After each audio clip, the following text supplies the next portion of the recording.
Dave, I have a question for you as you're joining us, which was I've dedicated my future to the Bitey Ducks for the next couple of seasons.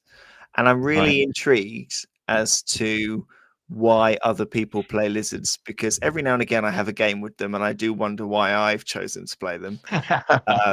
So I'm intrigued because I know that you've played them quite a lot as to what made you want to play them. Think they've got a little bit of everything. They're almost like, when people sort of say, "Oh, I think that they're really quite easy to play to a certain extent because they give you so much. All that strength 4 with the movement is really good. Yeah, they can get tied up. They do get bogged down because of the lack of agility. But for me, it's kind of like almost like not the poor man's Skaven, but they can do so much with the skinks. There's turns that you have that you think, wow, these are really good. And I think that they do hit a point, but for me, they can do so much, and they are fairly. I find them fairly sort of simple and easy to play. That's why I play them. Probably not the answer you're looking for. No, but yeah, for me, I think that they're a joy to play. I think it's a very nice way. What I find. I think that's a very nice way of telling Chris that he should stop playing beginners tier 1 teams and start playing proper teams. Have a bit of bravery. Stop being a coward. Yeah. All right. Skaven coach in the green box and wooden spoon winner Tom Hoffel. Let's all just calm down for a second, yeah? Let's all just calm down for a little bit. This is what happens, Dave, see, on a bank holiday when people have had a little bit too much sun and a couple of too many lemonades. I had the pub this afternoon, weren't you, Chris? I was in the pub from about 2 till 6. I've had 3 games over the last couple of days, and I've passed I think something like 2 out of 10 dodge rerolls on 3 ups. And it was making me start to question them a bit. Yeah. But it's kind of, I then had to remind myself of the number of dodges that I did pass first time. It was just the dodge reroll that kind of screwed me over. Well, when we came out of during COVID, I joined the Chelmsford League. They were doing something on Fumble, and I used lizards then, and I was really pushing the skinks far. And you just think these are phenomenal plays that I'm doing. When you push through a gap, and then you think, right, how many players can I get to join them? And then, you just keep going until one fails, and you're like, right, I've got all of the skinks through. I've done it. And that happened multiple times in that league. And I think that was when I sort of fell in love with them. And they're just stability. They've got one of the best big guys. They're really, really good fun to sort of play. So but you know me, I don't take the chameleons. I think they're a waste of time. I took one in that league, and I just wanted them to die every game. So, but yeah, I mean, even for like tournaments, I take it with 2 skinks on the bench. So the way I see it is that you can push 2 skinks in to either like give you an assist, and they're going to get hit back or foul, and you can lose 2 skinks and then come back with 11 for the second half, and you feel emboldened, and you're like, yeah, you're good to go. So I just enjoy playing them, but I'm quite happy with my NAF ranking is at the moment with them, and I don't want to have a bad day with them, because I've had a few races where you turn up at a tournament, you have a bad day, and you drop quite a bit, and you think, I'm not going to touch them for a bit. Yeah. And they just stay at the bottom gathering dust. See, I'm lucky. I tend to have consistently bad days with them, so my NAF ranking can't get much worse. So I'm all right. Yeah. Did you took them to Wales, though, didn't you, 2 years ago? Was it them? I did take them to Wales. I had 3 losses from 3 in day 1, but I did get best comeback. Quite good. You finished higher than me, I think. When we look back at it, we were about the same place. And you must have started good and finished bad, and I started bad and finished good then. I think I had I had 3 losses back to back, but it was over the base of the 2 days. Right. So I think I got a win, a draw, and a loss. Then I got picked up 2 more losses, and then a final win. And I think so we would have been about the same then. Yeah. So yeah, it's like, yeah, it's, sometimes, yeah, because I remember I did have those 3 losses back to back, but obviously when we came back overnight, and there was you, Brandon, and Ashley all looking solemn and down, and you're like, we knew it was going to turn around, but yeah. So, but again, that's one of the beauties of them, that they are. I find them fairly easy to play, but there you go.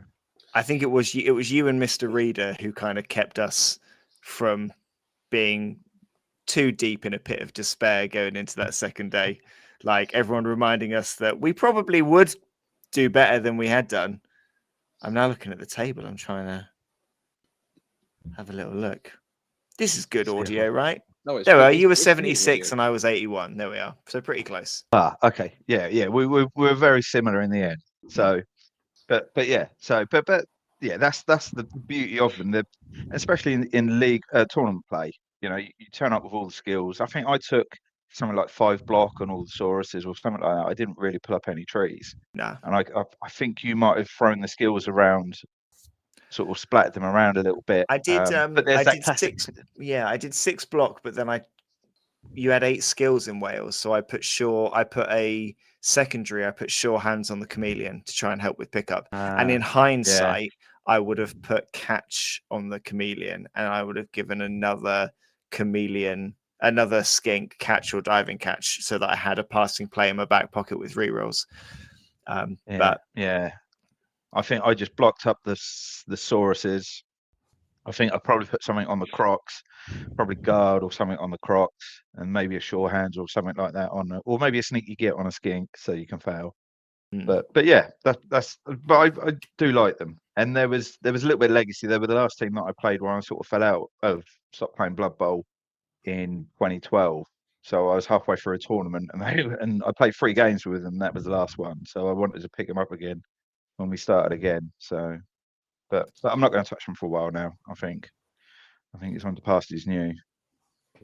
I think it's a weird one for me. Lizards, they've never appealed, and I know you, Chris, you've said it a few times that you think my play style would probably suit them quite well. I think you're probably right, because a mixture. I like to play my Skaven quite bashy, so Lizards probably would work quite well. But they're the only team that are still sat in a box, and I know obviously this is just future. They're the only team that are still grey sat in the box, and they keep going down the pecking order of who I'm going to take to a league. There's just something about them that just doesn't grab me. I don't know what it is. I brought the 3rd edition, the old metal ones, and got them. I think I got them on eBay painted up, and they were 1 Saurus shy. So I was able to buy another Saurus, get it painted up, and I rebased them on the 32-inch bases as well. And I brought a goofy Crocs for them as well. So the ones that I've had, oh God, 15 years, something like that. I've had those sort of figures, and so, but I do like playing with the old stuff as well. So they've been sitting there waiting for the box. So when we started playing again, I thought, oh yeah, I've got to give these lads a go, and yeah, and just really enjoyed them. But I think they kind of match my style, my bash style, and with the skinks, as soon as you create a hole, you can push so many players through because the movement's 6 and 8. You know, it's surprising that you can get quite deep into the backfield with them. the first NAF tournament I went to, I took Lizards, and I took 2 with block.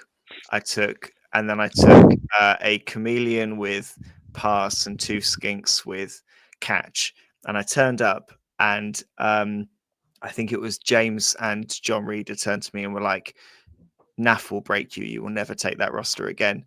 And you had Lizards at the same tournament, Dave, and you were like, yeah, I've gone 6 block across the Saurus.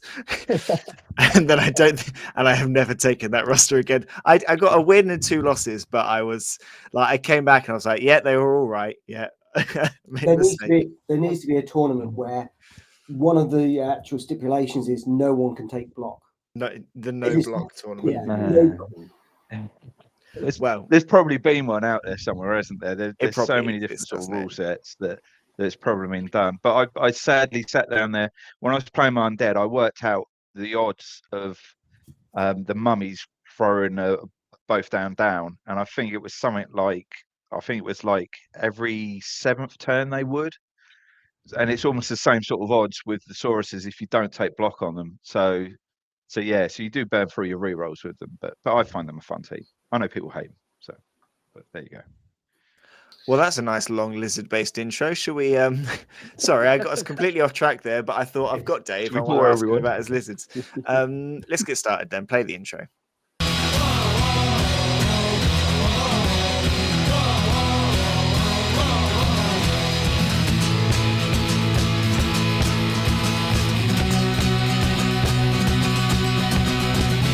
Hello, everyone, and welcome to New Dice Please, the bite-sized Blood Bowl podcast brought to you by the people at Blood Bowl Live. My name is Chris. Joining me this week, Mr. Scott Bryant. Scott, what is your favourite podcast? Good evening, Chris. My favourite podcast, other than the sycophantic reply, which would be New Dice Please. I think at the moment I'm listening to just been listening to Tony Bellew's Gangster one on BBC Sounds. So it's been quite interesting.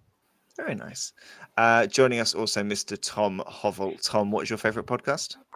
It would have to be probably You're Dead to Me. Okay. Joining us also, Mr. Tom Feeks. Tom, what is your favourite podcast? Depends what mood I'm in. If I'm indulging my history nerd, then the rest is history is always good.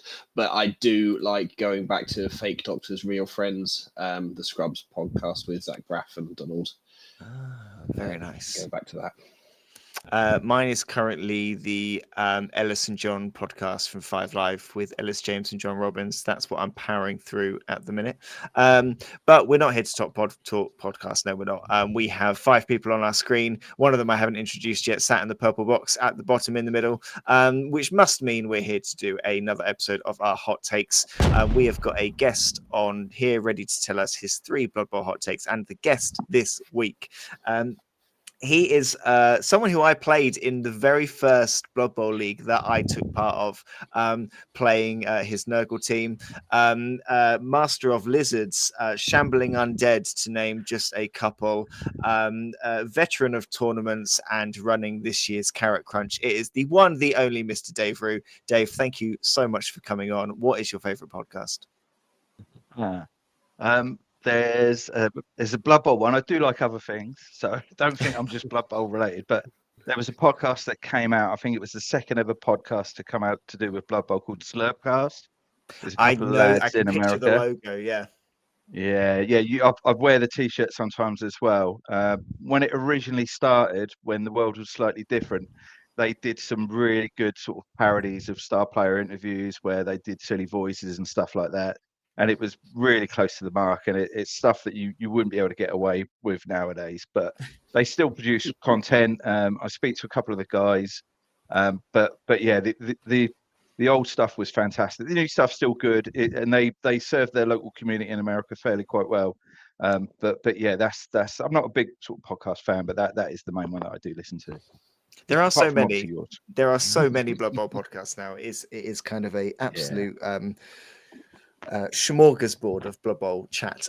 But I'm really keen to hear what your hot takes are going to be, because you've comfortably been playing Blood Bowl a lot longer than the 4 of us. And I think you got a honourable mention in our statistics based chat the other week when we were looking at the only coach to be star rated within the ADBBL on tour play was your Shambling Undead team. So Wow. Even more than kind of the people who won. So let's dive straight in then. What is your first hot take that you have brought for us? Okay, so the first hot take was we last year, myself and Daryl had a plan to go back and play the 2nd edition Blood Bowl, because it was the version of the rule set that he could hold in his mind the best. And we were looking at some of the cool rules that were in there. And one of the things that caught my eye was the Chaos Seesaw. So it was for Chaos teams, and it was, as it sounded, it's like a circus seesaw. So they'd wheel it out at the back of the pitch, and basically you could fire players down the field. So it seems to be only a few teams have the throw teammate rule.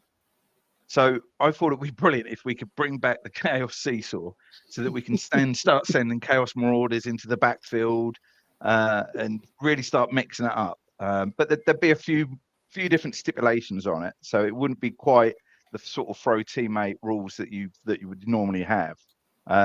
Looking through the old rule set today to try and sort of get my head around how it would work in modern money, you'd need 2 players on the actual seesaw. One's the bouncer, one's the jumper. And basically you could just fire a player into the backfield. You'd roll a d6. On a 1, the player will go straight up and then come back down again, and you'll fire the bouncer instead of the jumper down the field. And it would scatter the same as like a kickoff. So it'll be d8, d6, and then they'd have to land. But on a 6, you'll get a benefit for doing it. But it would have to be the last thing that you'll do in your turn. So it wouldn't be a case of that you'd then be able to jump up and score from that. So there'd be a few restrictions on it. But I mean, there were so many zany rules in the old 2nd edition that you might have seen some of the imagery with the old Chaos Seesaw. So I think it'd be cool to bring it back. I think it will give those slow Chaos teams. Like, I mean, if Nurgle had it, how cool would that be? Sending bloaters into the backfield. it would be mental. This is stop for them, save them from sort of like picking up the ball and doing stretch plays, wouldn't it? so this is for any player, not just stunty teams. No, not stunty teams. Screw tier 3. They get enough. They get way enough. Exactly. What I mean is just not just stunty players. It could be any player could be on that seesaw and be thrown down. Any player. Yeah, any player. You could put a troll down there if you wanted. Does the sort of size or strength of the player does that impact how far they can go on the seesaw? Because you'd imagine a troll can go as far as like a goat. Looking at the old rule set, they didn't seem to have. They did well. There was a modifier for the weight of the figure on. You roll 2d6, and it was a 2d6 table onto how well it was. So the stronger the player would be able to fire another player downfield, but there wasn't a weight restriction. So in the way that we try and simplify it, but I think like Games Workshop have these mad rules on the back of pitch boxes and stuff like that. They seem to throw rules in everywhere. I think this should be like a Christmas special or something like that. They should bring it back. I mean, it's no more insane than like the some of the gnome rules with the like duplicate balls, one of which is an illusion, and all of that stuff that you get within the gnome rule set. It's no madder than that. So does it only apply to certain chaos related teams, or can any team take the chaos seesaw? Well, it says it is. It didn't actually say in the old rule book. I've got it here. It didn't actually sort of say. But then again, obviously the old rules aren't quite so sort of detailed. So, but yeah, let's say any chaos team. Let's get it out to them. You think about the old Beastman team. They don't really have that many options, do they? They've only got 2 types of players apart from a big guy. So a chaos seesaw as an inducement would be awesome, wouldn't it? Really, bring it out, fire a couple of people down the field. It would really mix it up. Could you fire them into the crowd as well? It would scatter. It would scatter the same as it was. It's the same with a kickoff. So I mean, that's the rules that they had was slightly different to match their rule set. But if I set them for, well, if we do it like a kickoff with the way that the ball deviates, that would give a bit of interest in it, and you wouldn't be able to just sort of hammer them straight into the end zone. You'd have to be quite lucky with the dice. So I think it will be a fun inducement. Yeah. Oh, so you're saying it's an inducement? Because I was wondering, would you have it as an inducement nowadays, or would you have it like the Death Roller for them? So it's like a secret weapon. Like a secret weapon. So every turn you can just yeet a troll. Yeah, you can just yeet it down. Yeah, exactly. Bonehead in the middle of the backfield. It would just be like, oh, what's going on? I don't know. What's up? Exactly. Yeah, exactly. And you'd be like, right, I'll have to fire something down to wake it up, sort of thing. I think an inducement. Would be, if you're playing a higher ranked team with a better team value than you. I mean, it would just create a lot of madness, wouldn't it? I mean, yeah, I think it will be a good addition to the inducement list that we've got at the moment. It's interesting, isn't it? Because like immediately I'm thinking like you get a touchback. So you give the ball to the Croxagore, and then you use the seesaw to yeet it down the pitch. But if the landing is still an agility roll, then the Croxagore's still going to fail that anyway because it's level 5 up. It's only for chaos. Though. Well, if it's only for chaos, okay, Minotaur then. Yeah. Yeet a Minotaur down the pitch. Lob a Minotaur down the pitch. That'd be hilarious. That would be, wouldn't it? Well, someone's going to get a boot to the face. I don't think they'd prove it at NAF tournaments. It'd be like with the Giant, but yeah, I mean, like all the tier 3 teams have all their wacky, crazy, irritating crash that they take, don't they? So this will mix up a little bit, wouldn't it? So let's just talk hypothetically what I like to call the Scott Norman situation, where you take a 0 TV team. Could you use the saw? Could you use the seesaw to yeet a giant down the pitch? I think that might be the limit. What is the agility of a giant? Is it a 5-up? It's a very good question. It's a question I do not know the answer to. And I Well, don't I've know got where the my rule book book is. online here, I think haven't my I? rule book's in the back of the car. But my thoughts are that if it's like a big guy, it needs at least 2 normal players to go on the end. So then at least you've got that kind of equilibrium of bases that you're literally having to put 3 players in your backfield to send one of them over, because obviously a big guy going further down the field can potentially have a bigger play than just a single normal guy. So I think it should be on weight distribution.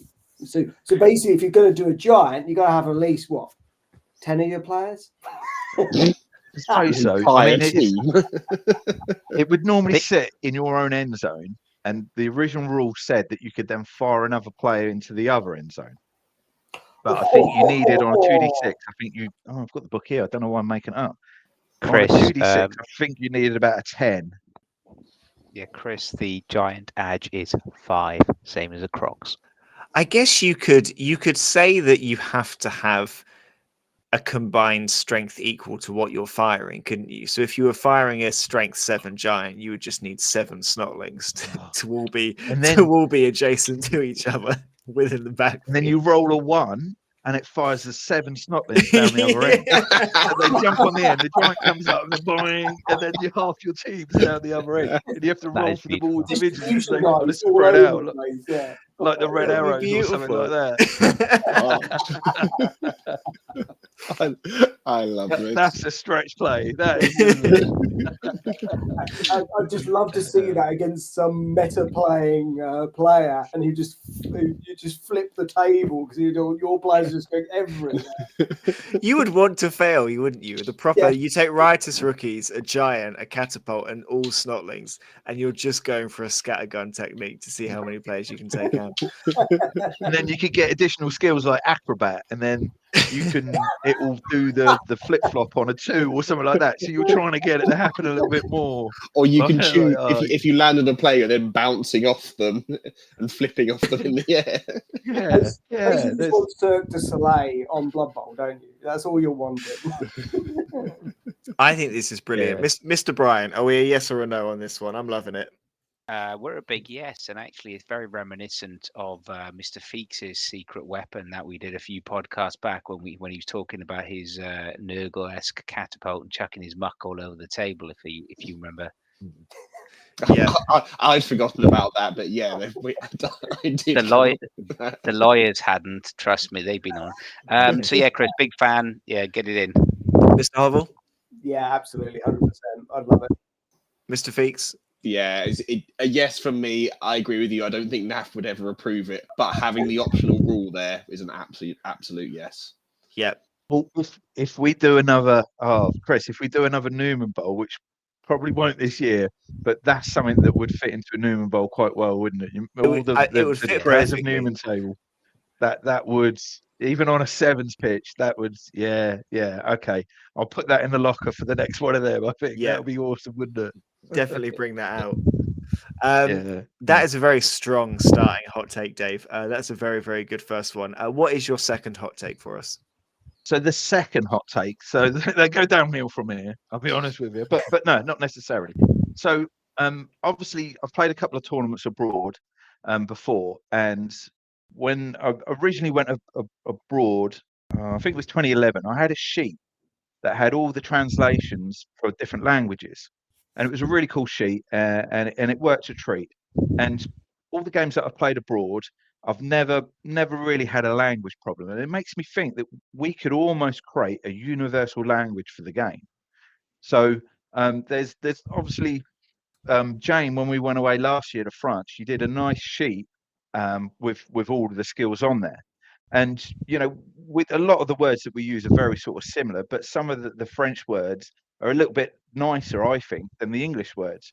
So like re-roll is a relance, so you're relying on the re-roll. Fumblerooski is Fumblerooski, but don't worry about that. But yeah, like dodge is evasive, and so forth. So there's almost like a universal sort of language that you could create. And there's a language called Tokipona, which is only 120 words. So people, and it's a fairly new one. It's created in, I think, about 2001. So, it'll be nice if we had like a universal language. You could go anywhere in the world. You could sit down with your opponent and you could feel confident that you'd be able to get across what you're meaning to do, without having any sort of the language issues that I've not really experienced. But yeah, I thought that'd be, it would be cool if we did have like a universal language that we could all use, because I mean, a lot of what we talk when we're playing the game is sort of not in code, but if anybody's watching from the outside, they're like, what are these people on about, sort of thing, So Well, it would be cool to have that one language that everyone could use. there is a universal language though, and we know it well. It's called loom bands. Oh, you are playing with fire. It transcends any language. Scott's going to get in the car in Southampton and beeline into Stone Market. Tom, if you wake up and there's a dog, there is a shit on your doorstep. What colour loom band would it have on it, though, Scott? Yeah, exactly. Red. It would have loom bands in it. Oh, I think it's all surely dogs it's, that's eating balloons. it's red for Mighty Blow, right? No, I really like this one because I was having this thought, a very similar thought a couple of weeks ago, where I was picturing whether you could create some sort of system to basically play Blood Bowl entirely in silence. And if you could kind of create a system that means that you could play it and where language wasn't an issue at all. And I was I was thinking like simple signs for if you are doing a block, if you're doing a foul, anything like that. How many dice you're rolling, a simple way to do that. And maybe a system of like cards that had like a blitz symbol on it, a foul symbol on it, something like that. So you could kind of put your card down and indicate this is the action I'm doing, and almost remove any kind of verbal language from it at all, so you could play entirely silently. So I really like this idea because I think it would mean that you could go absolutely anywhere. And the thing that is bringing you and your opponent together is the fact that you're liking this game, and it just completely removes what is the obvious barrier to the two of you having a good game. Yeah. I mean, with that, you could have symbols on the board that you just point to for like blitz, move, so forth. So you point to that, point to the player, and away you go. Almost like the video game, isn't it, to a certain extent, where you're clicking where you're going. I mean, I've been lucky. The few tournaments that I've been to overseas, either they spoke really nice English, or they've been really sort of considerate. They've got broken English and they've put up with my dodgy French. And do you know what I mean? And we've had a good time. It's always been sort of a good experience. But yeah, it just, when we started to use the French words, and it almost came like second nature to us, to be honest with you. So it was a really good experience. But it does make you think it's such a global community that it's something that not even that we need pulling together, but it would be a pretty cool thing. I really like this, Mr. Brian. What are you thinking? I'm a big fan. I think having a universal language sort of translator is going to be only a good thing for our community. My only downside there really is that it's quite nice sometimes to see people struggling trying to talk French and sounding like the hello policeman. That would just take a little bit of an edge off it, but I can live with that. And yeah, Dave, if you do go abroad and you have a sheet, you can get Imodium for that. That's it. Just apologies, just a cheap crap joke.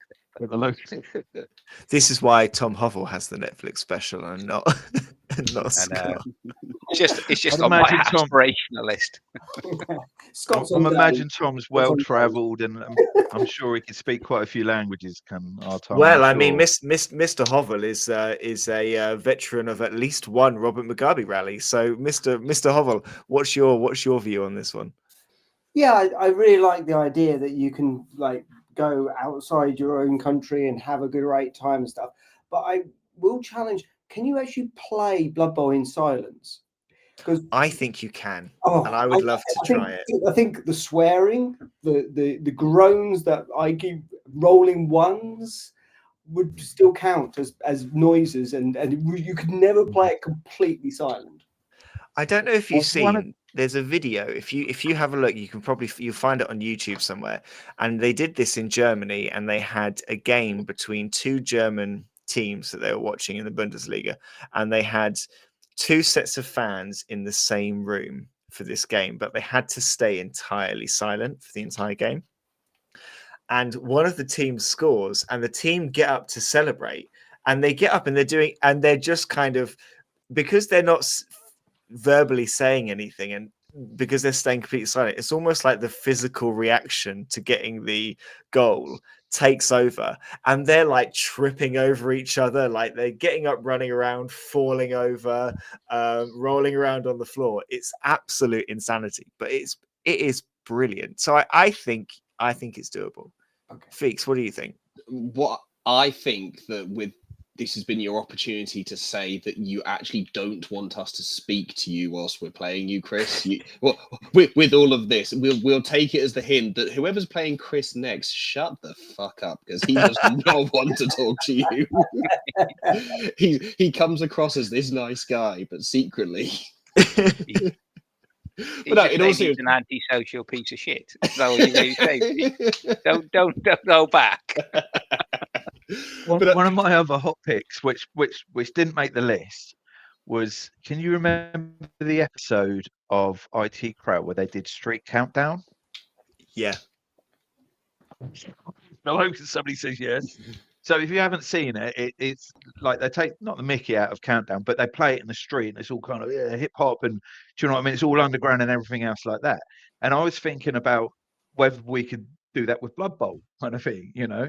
And one of the things that I always kind of joked about was like we do an abandoned bowl where you break into an abandoned building and you have to play a game of Blood Bowl. And maybe that might be the best time to do it silently. You know, you just like, you remember the old wine rack in Ipswich? And, you're sitting in one of those floors up there. You're really close to 90s raves. Security guards coming.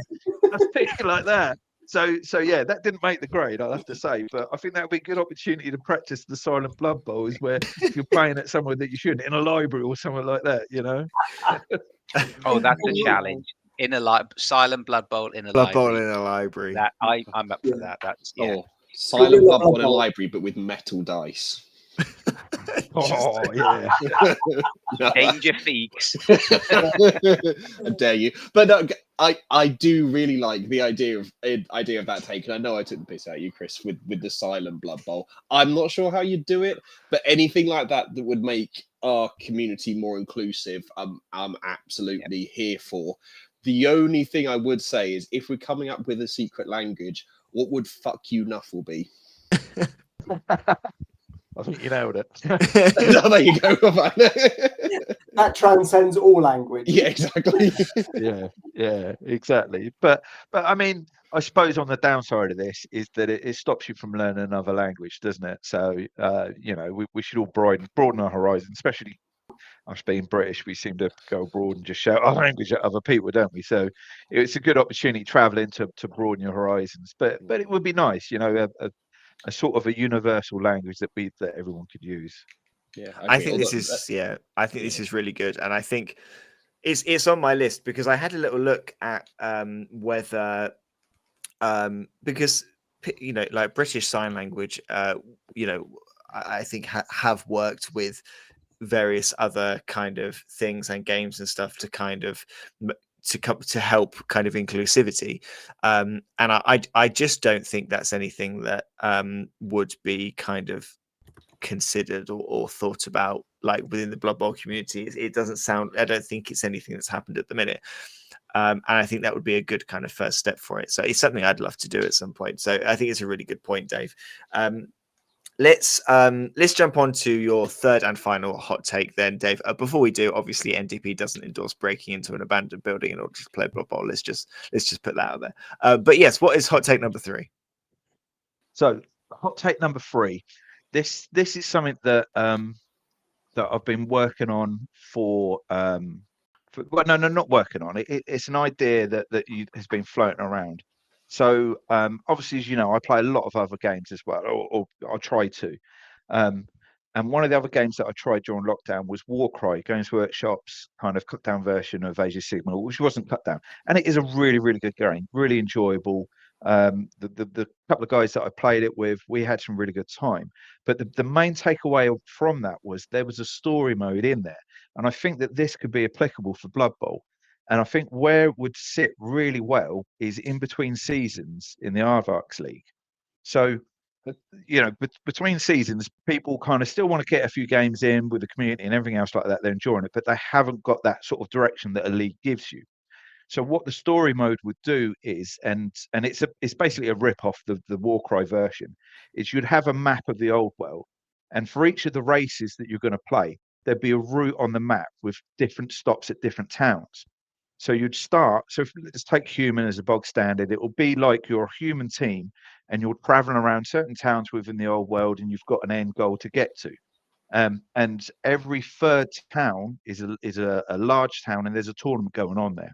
So you start with a full 16-man roster. You don't get a choice on your roster. It's already set within the game. And all you do is you play pickup games, pardon me, until you get to one of your tournament towns. So your first 3 games will be pickup games, and you don't accumulate star player points. You accumulate glory points.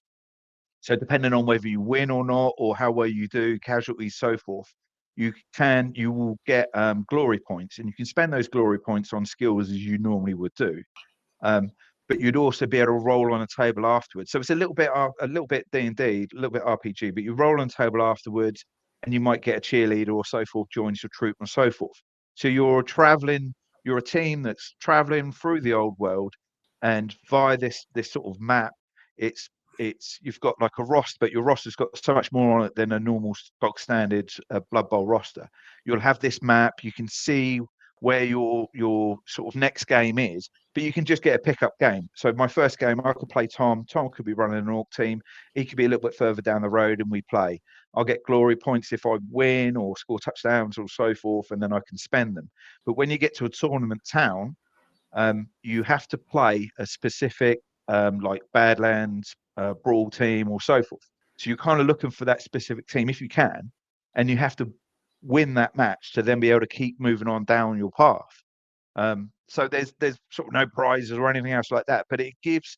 I found with the war cry, you could run a couple of war bands. You had a couple of different little objectives that you were doing, and the whole book was the sort of story. So you know, it will say, oh, the town that you've gone to is, you know, there's a tournament going on there. Your first matchup is against this type. So with that, it gives you a little bit more direction than just sort of pick up random games. You know, you've got a nice sort of something that you're working to.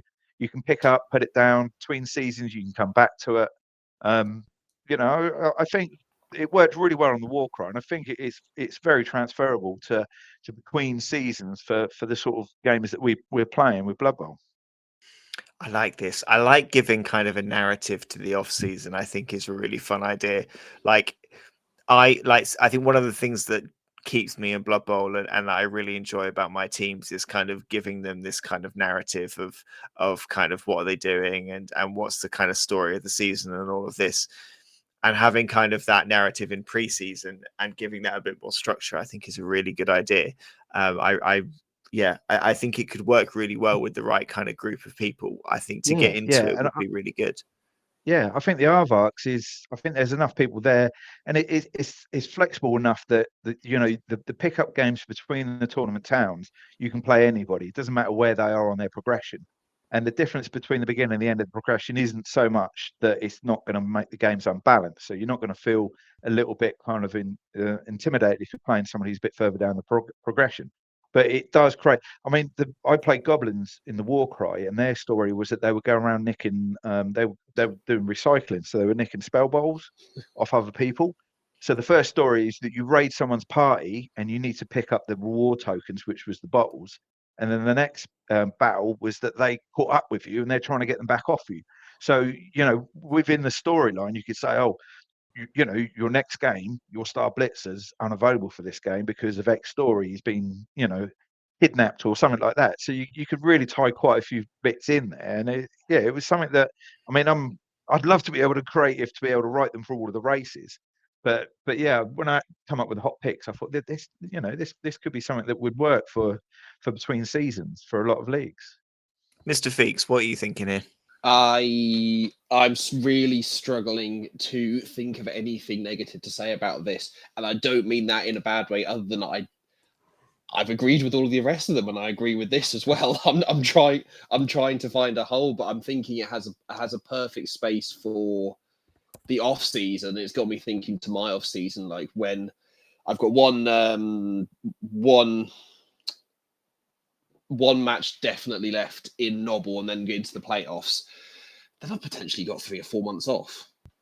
And it's like having that in between there would be it would be brilliant.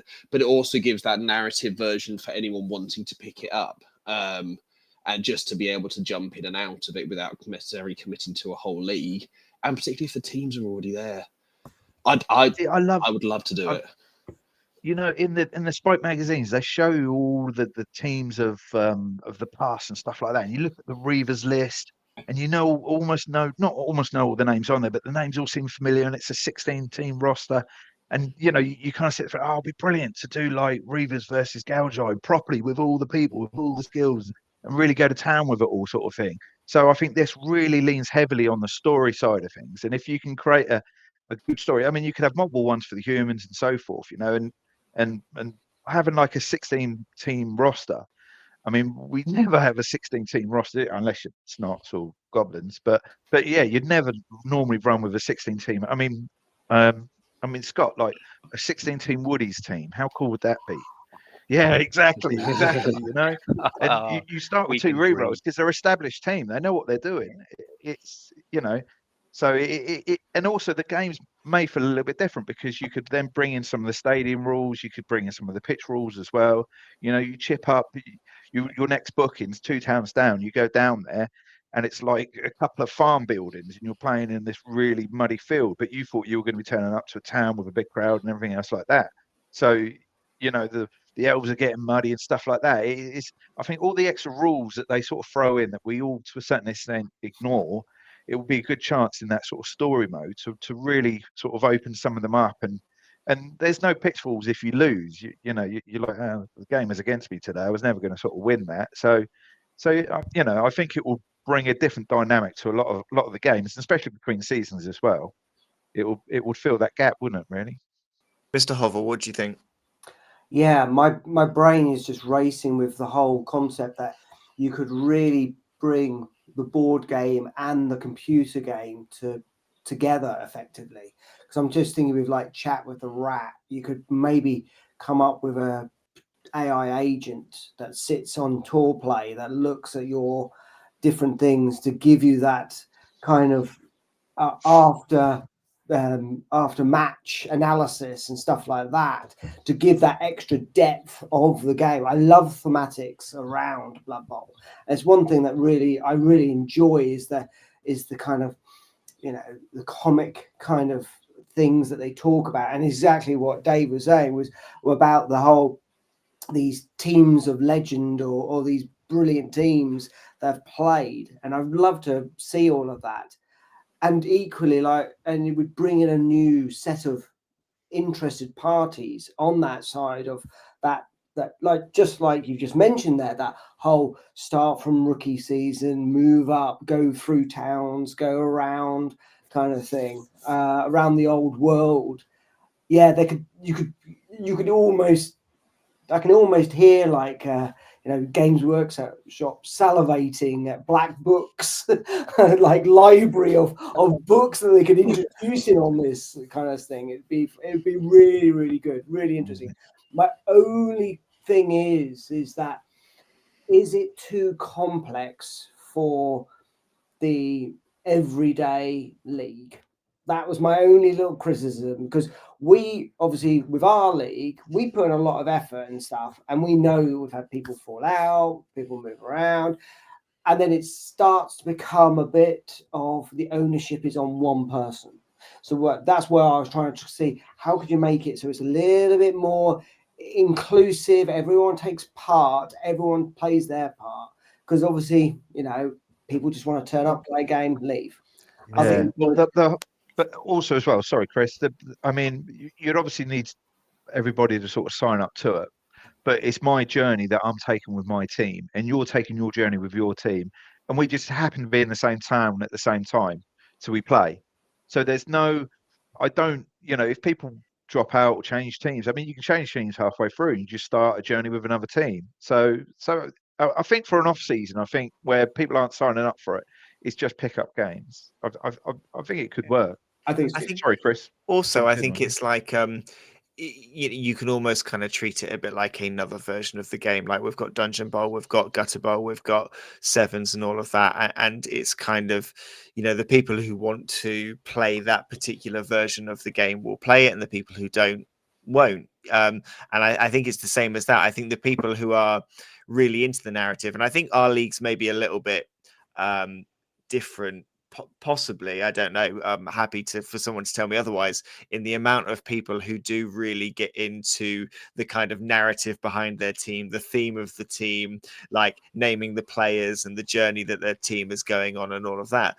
So I think it would really appeal to that group. But you're right, Tom. I think I can see some people who maybe it wouldn't kind of be as much for them. But I think it was.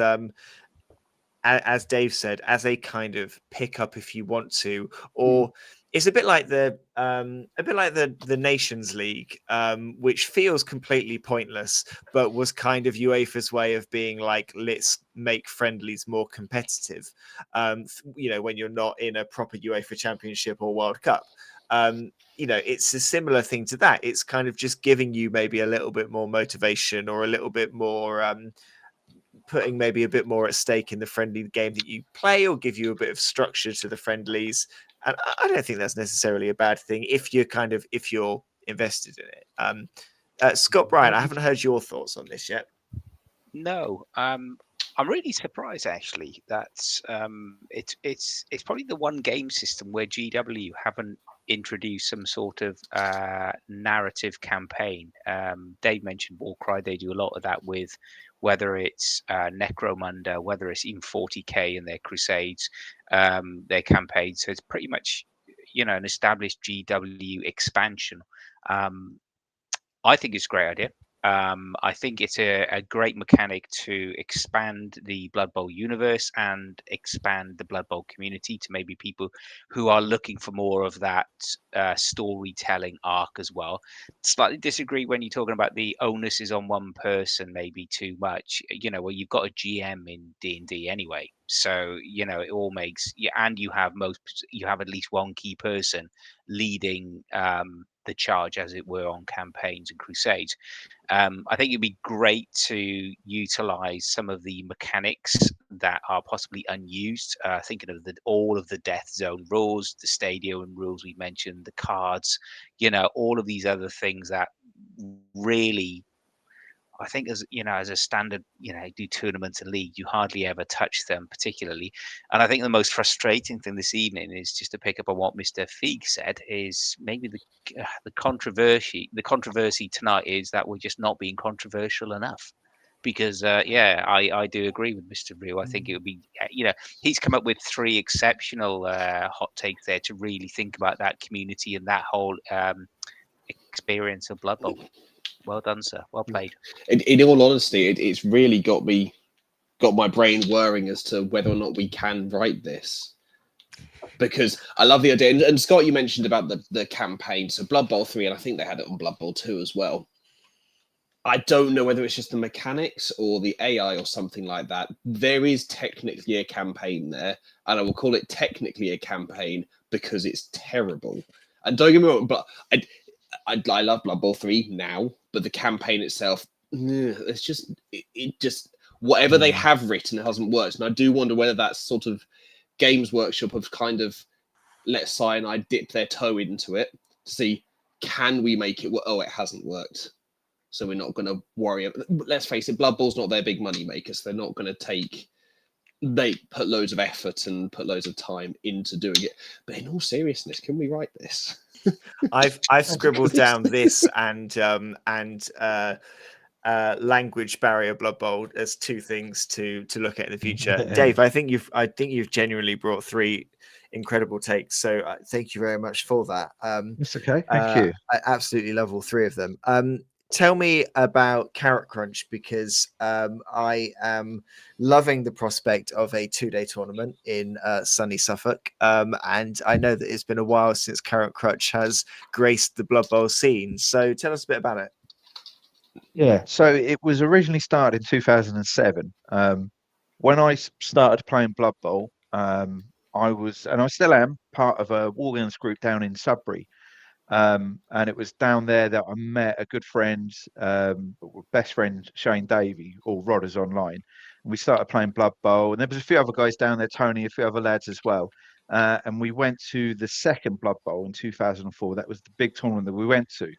And then I think the next year when we were trying to find pickup games, and the community locally was really small. There was a biggest scene in Chelmsford, and there was a few people up in Norwich, but Ipswich there was absolutely nothing. And I was sometimes driving to Norwich in the evening to pick up games, and down to Chelmsford and so forth. So we started to run some of our own tournaments, and we did a couple of one-day tournaments, and then we thought we needed to bring in a 2-day tournament. And we also picked up, there's a third member of our team who is an absolute legend.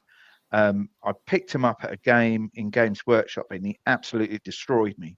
And then he kept messaging me the next day, because I think I had to concede. One of us had to concede, and he kept messaging me.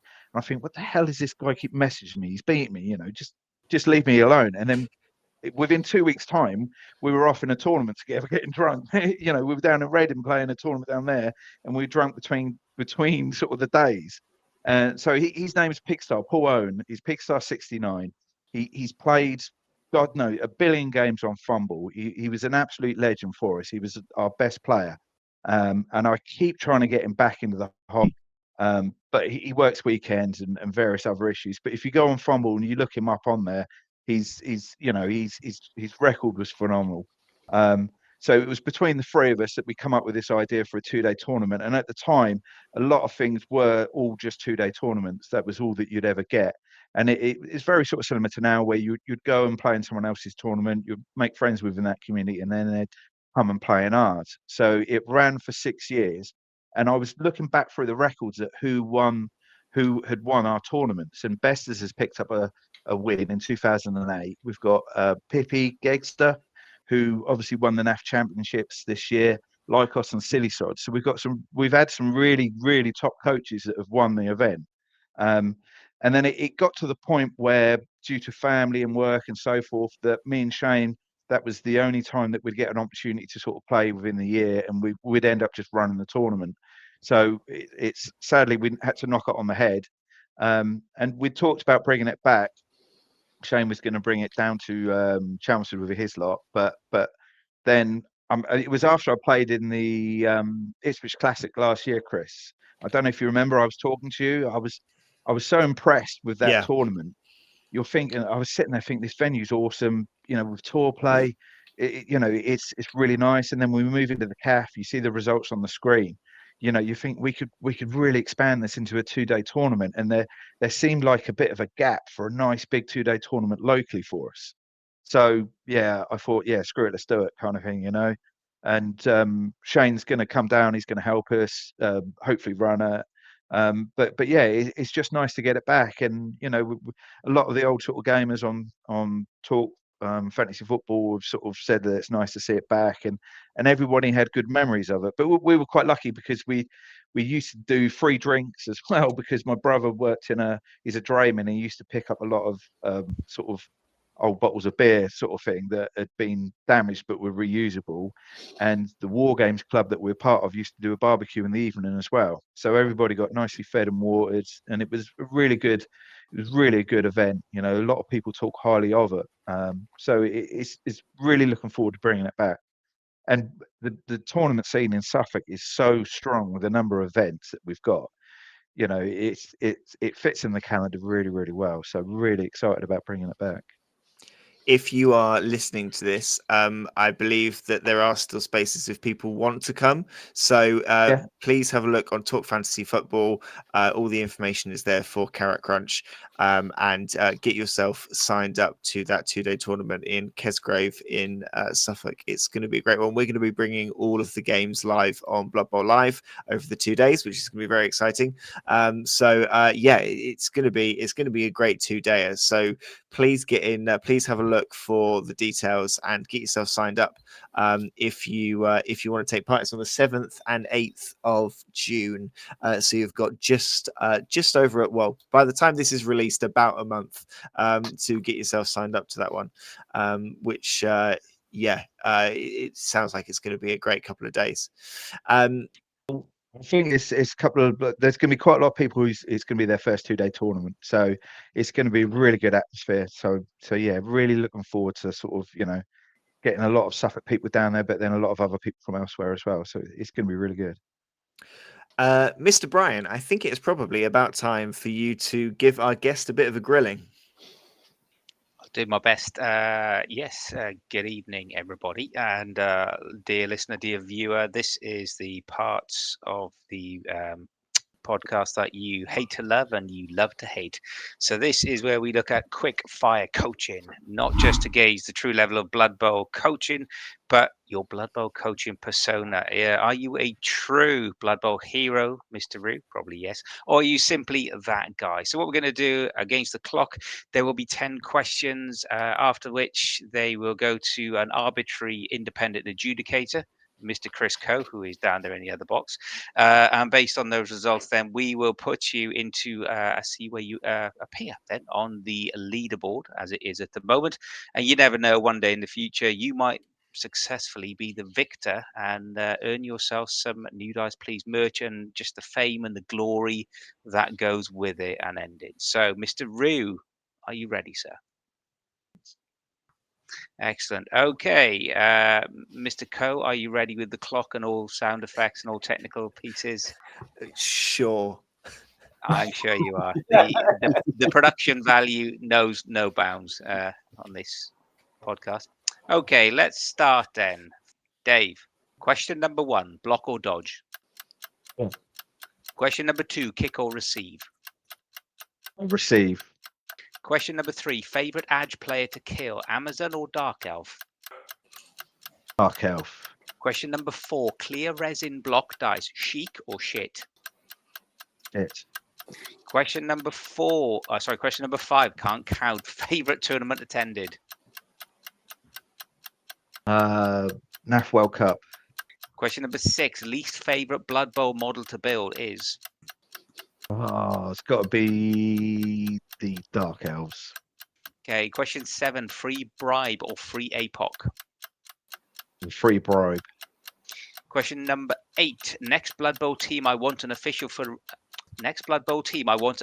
release for is? High Elf.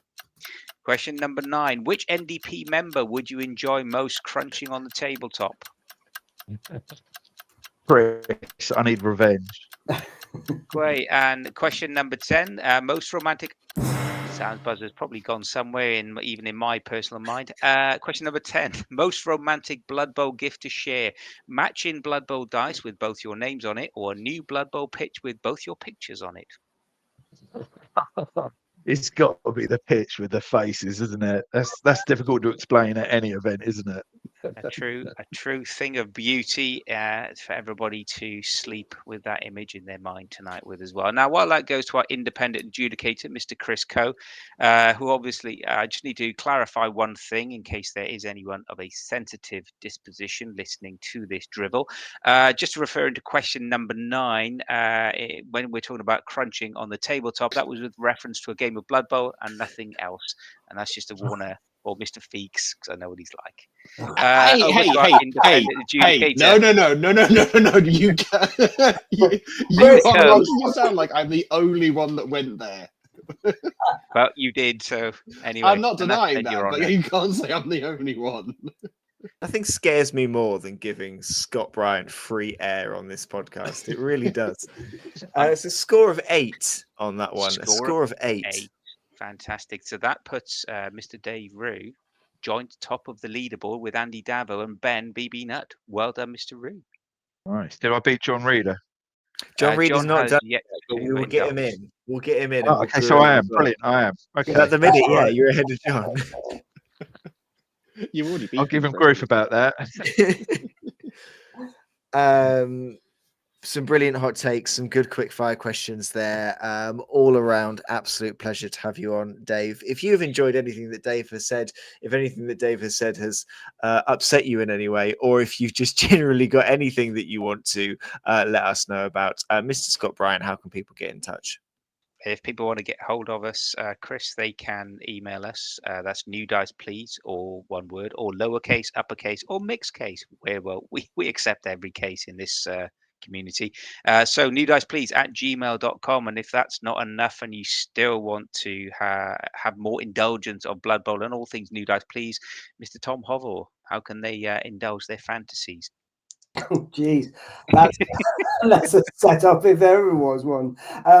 I can't help you with those kind of things. But if you also want to follow us, you can always follow us on Instagram. You can also follow us on Blue Sky as well, on New Dice Please. We're also on YouTube under Blood Bowl Live and also New Dice Please. And also a little shout out and a little request for you all, because we're actually looking to get some things together on some of our podcasts. We're looking for your Blood Bowl confessions. So bad or good, things that you know that you might want to confess about, send them in either on the email or through the socials. We'd love to hear from you. I think the hotel room cuck chair has gone to Scott Bryant's head. So thank you very much, Mr. Bryant. Thank you very much, Mr. Hovel. Thank you very much, Mr. Theeks. Thank you very much, Dave Rue. Thank you, everybody, for listening. We have been New Dice Please, and we will see you next time.